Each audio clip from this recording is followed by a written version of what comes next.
Daily. Taste the Daily. CM Revanth Reddy OU పర్యటనపై స్పందించారు. మాజీ మంత్రి హరీష్ రావు ఓయూలో సీఎం షో చేస్తున్నారంటూ విమర్శించారు. ఓయూలో బీఆర్ఎస్ సర్కార్ కట్టిన భవనాలకు రేవంత్ ప్రారంభోత్సవాలు చేస్తున్నారు అన్నారు. కోఠి విమెన్స్ కాలేజ్కి గతంలో 200 కోట్లు ఇస్తామన్నారని ఇప్పటివరకు కనీసం 2 కోట్లైనా ఇచ్చారా అని ప్రశ్నించారు హరీష్.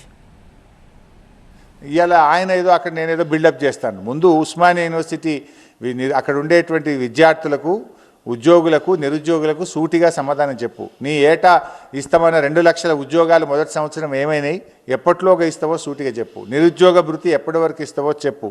ఆ యూనివర్సిటీలో ఉండేటువంటి కాంట్రాక్ట్ లెక్చరర్లను రెగ్యులరైజ్ చేసి ఖాళీలను ఎప్పట్లోగా భర్తీ చేస్తావో చెప్పు. ఇవాళ ఉస్మానియా యూనివర్సిటీని నువ్వేదో చేస్తున్నా అని చెప్పి 2 ఏళ్ళ నీకు పట్టింది.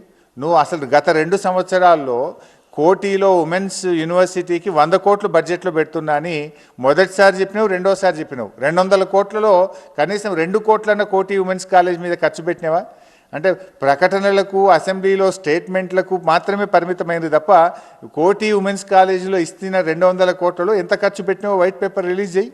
మొన్న రేవంత్ రెడ్డి పై ఇనాగరేషన్ చేసినటువంటి భవనాలు ఎక్కడి? విద్యాశాఖ మంత్రిగా సబితా ఇంద్రారెడ్డి గారు ఆ రోజు శంకుస్థాపన చేసి 100 కోట్ల రూపాయలు ఖర్చు పెట్టి కట్టిన భవనాలకు ఈ మధ్య రేవంత్ రెడ్డి పై రిబ్బన్లు కత్తిరించాడు. నువ్వు యూనివర్సిటీకి పోయినసారి పోయింది నువ్వు కట్టిన భవనమా, నువ్వు ఇచ్చిన నిధుల? ఆనాడు బీఆర్ఎస్ కట్టిన భవనానికి బీఆర్ఎస్ ఇచ్చిన నిధులకు నువ్వు రిబ్బన్ కత్తిరించి వచ్చినావు. నువ్వు మంచిగా చేయి, నిజాయితీగా చేయి, మేము వెల్కమ్ చేస్తాం. ఈరోజు రేవంత్ రెడ్డి వచ్చిన తర్వాత విద్యా మొత్తం వ్యవస్థ కుప్పకూలిపోయింది.